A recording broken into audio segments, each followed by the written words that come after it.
Right Honourable Speaker,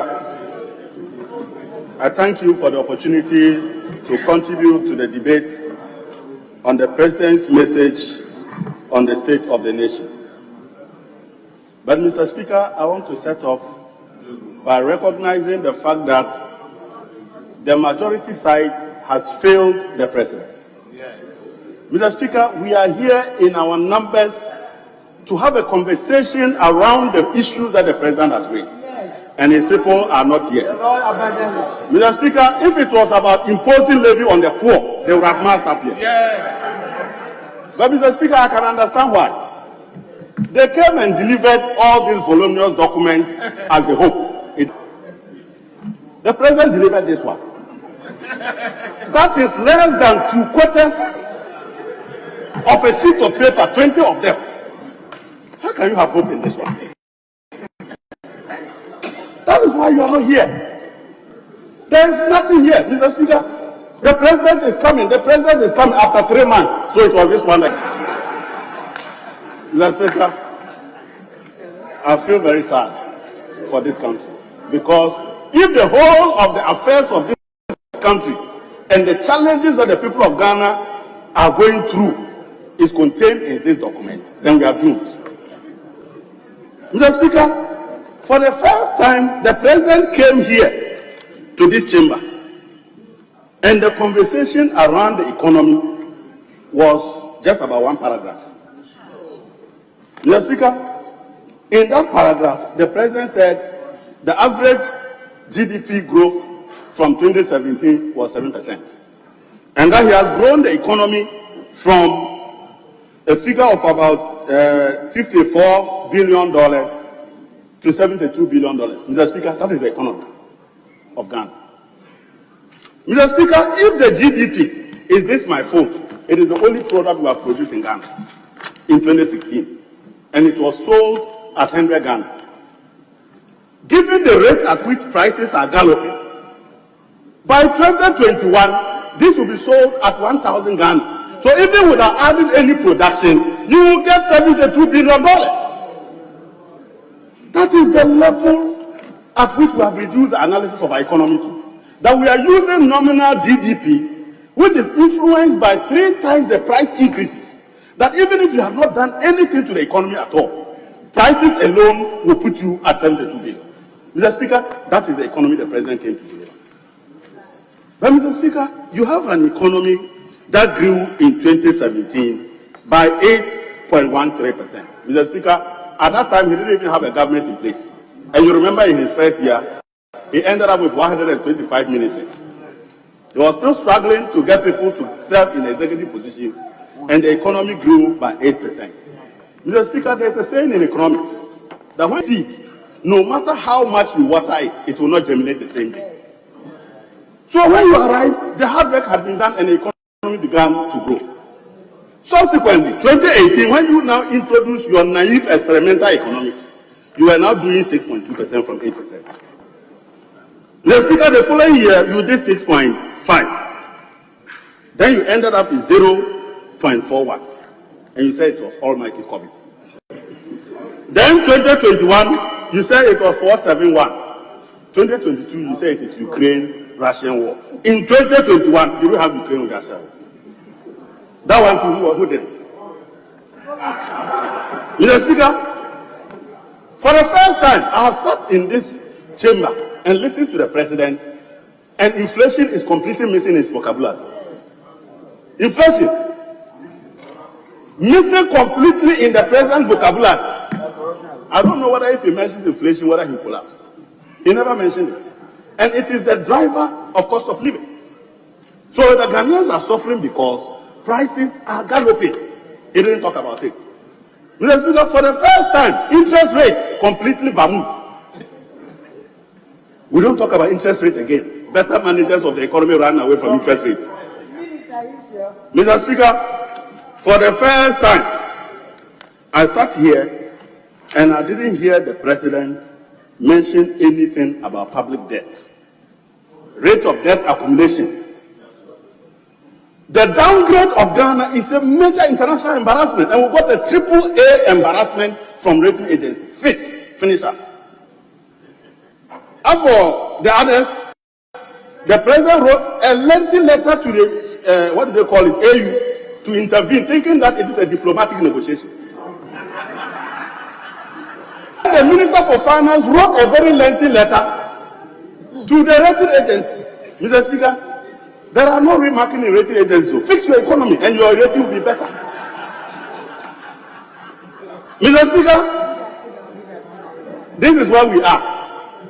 You see, when you talk big English and you thought that when you were taught economics, after you were taught, your lecturer died and didn't teach anybody again, the mess in the Ghanaian economy will humble you. Mr. Speaker, some people have been humbled. Now they are into digitalization. Mr. Speaker, on agriculture, a very important subject in the development of our country, I'm happy to note that even His Excellency John Dramani Mahama, after 5 years of not being in government, the only ray of hope on irrigation by the President, as he stated here, is the hard work, vision, and foresight of His Excellency John Dramani Mahama. Mr. Speaker, I want to refer, and with your permission, I would like to read page 8, paragraph 2. He said, the result of significant investment by my government in the Ghana Commercial Agriculture Project has resulted in the availability of a total of 13,190 hectares of additional irrigable land through the rehabilitation of Tono, Pond Leadback, and Pond irrigation schemes. Mr. Speaker, this is John Mohammed's brainchild. The Ghana Agriculture Development, the Ghana Commercial Agriculture Project, Mr. Speaker, I beg to say, was approved by the World Bank in March 2012. Mr. Speaker, the loan came to this House and was approved in August 2013. Mr. Speaker, the project became effective in 2013 for an initial amount of $100 million, with a grant component of $16.95 million provided by the United States Agency for International Development. Mr. Speaker, this project was restructured in 2015 to strengthen the irrigation schemes in our country, and that included Tono and included the Pond irrigation project. Mr. Speaker, how does this become your investment?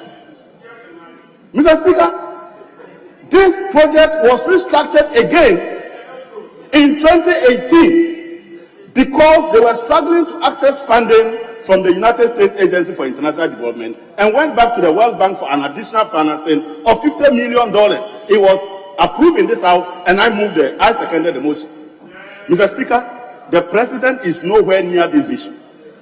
As a matter of fact, he calls them uptakers. Mr. Speaker, the project referred them to commercial aggregators of production in those sites. That is the technical word that was used. Mr. Speaker, even in these dire times, it is only John Mohammed's vision, 5 years out of office, that provides ray of hope in agriculture. Why was he not quoting one village, one dam?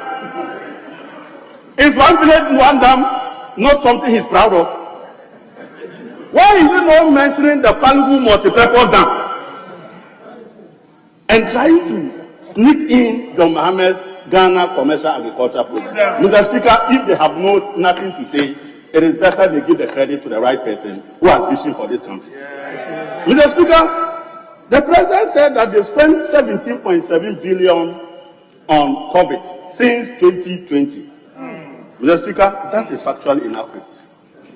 And Mr. Speaker, if you look at the budget statement that was presented to us in 2021, you will find under page 273 that under page 273, the utilization of funds, particularly from stabilization fund, was about 1.2 billion. Mr. Speaker, all the donor funds and the loans that we took from the IMF and the rest put together gave us 18.1 billion expenditure. Mr. Speaker's own budget statement in page 47, paragraph 1686, Mr. Speaker, other expenditure comprising mainly energy sector levies, transfers, and COVID-19 related expenditures amounted to 4.16 billion, 23.6% below the program target. But he says that out of this, About 1.892 billion, however, was related to COVID-19, and a further procurement of COVID-19 vaccines amounting to 753 billion was reported in CAPEX financing. This, the minister says, brings together a total of 2.87 billion. Mr. Speaker, if you add 2.87 billion to 18.1 plus another 1.2 billion, Mr. Speaker, the figure you get is a total of 21.9 billion that was spent on COVID. The president comes to say that despite all this, he spent only 17.7. So where is the difference of over 3 billion? The river moves. This is the reason, Mr. Speaker, we insisted that we must audit this COVID-19 expenditures, because they just keep telling us different numbers. And this is a house of records. These data I am mentioning are captured in the records. And the minister's figures are alien to this house, Mr. Speaker. Another challenge is that the minister says, and I want to use his own budget, in an attempt to glorify a failed program called ICAMS. The president mentions figures that do not exist in his own budget. And the budget is the collection of data on our economy and on our finances. And Mr. Speaker, the data in the budget is quite clear. That, under page 20, he says, Mr. Speaker, I have spoken on the occasion, let me just go for it, say that ICAMS, when it was introduced, provided a lot of controversy. At the moment, we are seeing the benefits. Indeed, customs revenue, and Mr. Speaker, in our budgeting framework, customs revenue is referred to as international trade taxes. Customs revenue, prior to the implementation of ICAMS, for the period June 2019 to May 2020, stood at 11.25 billion. Between June 2020 and the start of ICAMS and May 2021, teething challenges and ill-considered propaganda and the impact of COVID on global trade still resulted in about 14.36 billion of customs revenue. As at the end of 2021, Mr. Speaker, we had achieved 16.08 billion Ghana cedis. Mr. Speaker, even if we change our constitution for the President of the Republic to serve up to 2025, adding one more year bonus, his own data in the budget shows that he can't even achieve 16 billion. The Speaker, in 2019, I'm concluding, Mr. Speaker. In 2019, international trade taxes stood at 5.4 billion. In 2020, international trade taxes stood at 5.5 billion. Mr. Speaker, the budget for 2022 put it at 9 billion, and the projected for 2025 is 13.5 billion. Does any of these figures look like 16 billion?